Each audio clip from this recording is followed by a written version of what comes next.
Vamos iniciar aqui mais uma explicação sobre o uso do Code nessa configuração da ShopNet. Na realidade, uma das principais dicas que tem no Code é que, de acordo com o número de programas que vocês têm instalado dentro deles, ou add-ons, toda vez que você abre, normalmente ele está configurado para fazer algumas atualizações automáticas. Vocês vão ver aí na parte superior que às vezes aparece alguns comandos, tá aí, ó. Ele tenta fazer atualizações, ou ele atualiza, consegue obter êxito, em outras ocasiões não. Então é importante que quando vocês liguem o Code, dependendo do tamanho de programas que vocês tenham, vocês permitam que ele faça esse processo de atualização durante os primeiros 5, 10 minutos de uso. Vamos dar um exemplo, você tem vários programas, vários add-ons de vídeo para pegar filme. Não há uma necessidade de você ficar entrando em todos, um por um, pedindo para que ele faça uma atualização da lista de vídeos. Na verdade, você abre, ele automaticamente começa a olhar programa por programa, está classificado como atualização automática, ele começa a fazer todo esse processo de atualização automaticamente.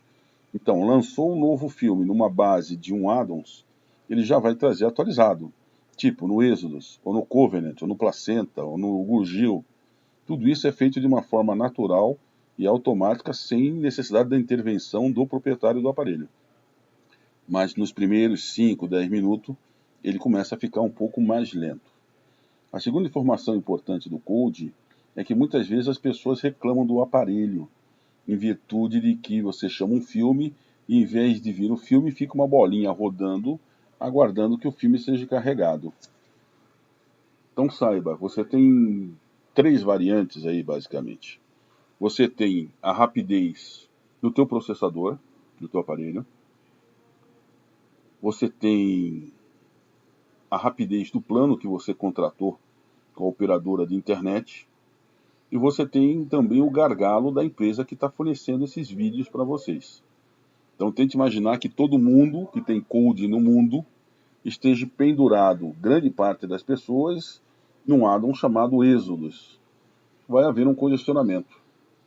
Isso é natural. E aí começa a dar problemas de carregamento. Mas o que nós temos visto aqui no Brasil, apesar de proibido, é a realização pelas operadoras de uma operação chamada Traffic Shaping. Elas conseguem analisar por quais vias vocês estão navegando. Então, apesar de você ter um plano aí de 30, 60 mega, que é perfeitamente adequado para assistir filmes, músicas através do Code ou em qualquer outra plataforma de streaming, no DG deles eles conseguem analisar em que via você está navegando e eles fazem com que a sua rede, a sua velocidade contratada caia dramaticamente. Existe como vocês fazerem um teste, existe software no mercado onde vocês fazem esses testes para verificar a aplicação do Traffic Shape. É um teste um pouco demorado, mas obtido o resultado e verificando que efetivamente a tua internet contratada de 60, eles não estão conseguindo nem entregar os 10% que o governo considera como mínimo elegível para esse tipo de serviço, ou seja, 6 mega, você pode simplesmente copiar esse resultado, entrar na Anatel, abrir uma reclamação e depois contactar a tua operadora para que eles façam a correção devida, já que isso é proibido pela lei aqui no Brasil, na parte de informática. Como que eles fazem isso? Como é que isso é possível? É simples. Existem até exemplos na internet que falam sobre essa prática. Imagine que você tem um carro super veloz, uma Ferrari, e você saia de São Paulo para o Rio de Janeiro numa viagem de 500 km.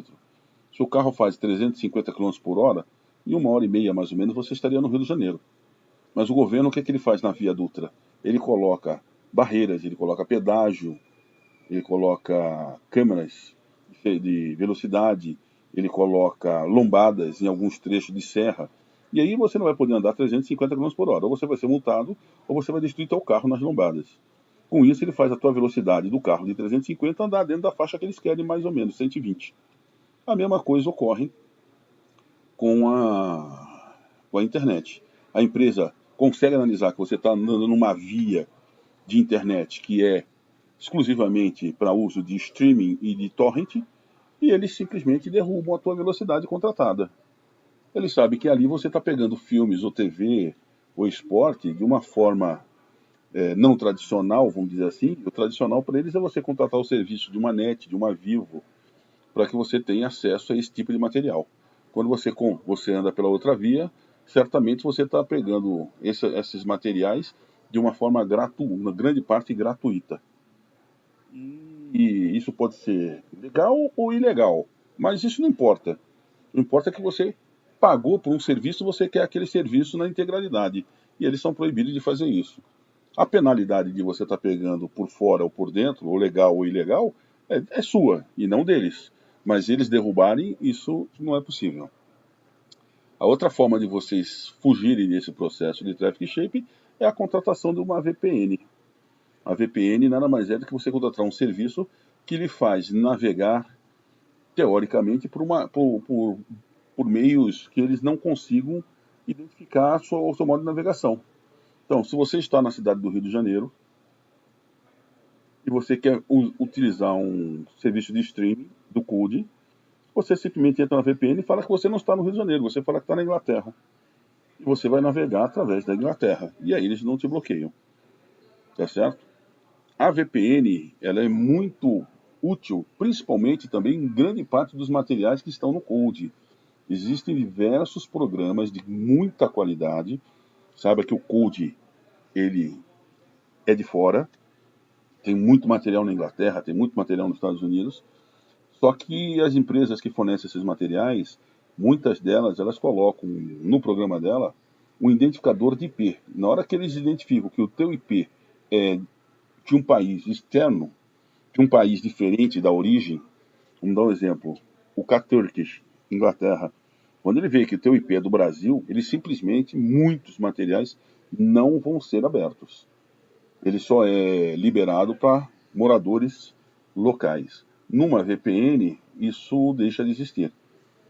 Se a origem do UK-Turkish é a Inglaterra e ele só permite que os moradores da Inglaterra assistam, você falar que está em Londres com a VPN, você assiste naturalmente. E é muito material. Realmente compensa para quem quer acesso a esses materiais. Porém, quando for contratar uma VPN, importante, você tem que, antes de contratar, verificar se aquela VPN tem os protocolos para abrir o programa que você quer. Então, existem várias VPNs de qualidade que não são adequadas para o CODE. Então, não vai abrir o CODE.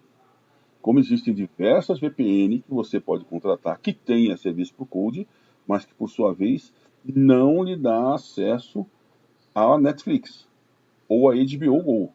Então, quando você for contratar a VPN, a primeira coisa que você tem que fazer é analisar custo. O segundo, analisar que tipo de serviço que você quer ser atendido pela VPN. E aí você analisa qual a empresa que está dentro do teu custo, das tuas possibilidades financeiras, e quais aquelas que, além de estar atendendo a tua necessidade financeira, ela te abre o produto que você quer ver. Entendeu? Existe o Ola é muito famoso aqui no Brasil, uma VPN gratuita. Existe o Opera. Mas não adianta, você vai tentar pôr essa VPN, alguns programas vão rodar, mas o CODE e o Netflix, pode esquecer, eles não vão abrir. Simplesmente não abrem e não tem serviço com eles. Tá bom? É isso, pessoal. Estou parando essa gravação aqui. Depois eu volto dando mais algumas dicas para vocês sobre o, o Code para vocês. Eu vou tentar parar a gravação agora que o negócio fica escondido aqui. Tá bom? Obrigado.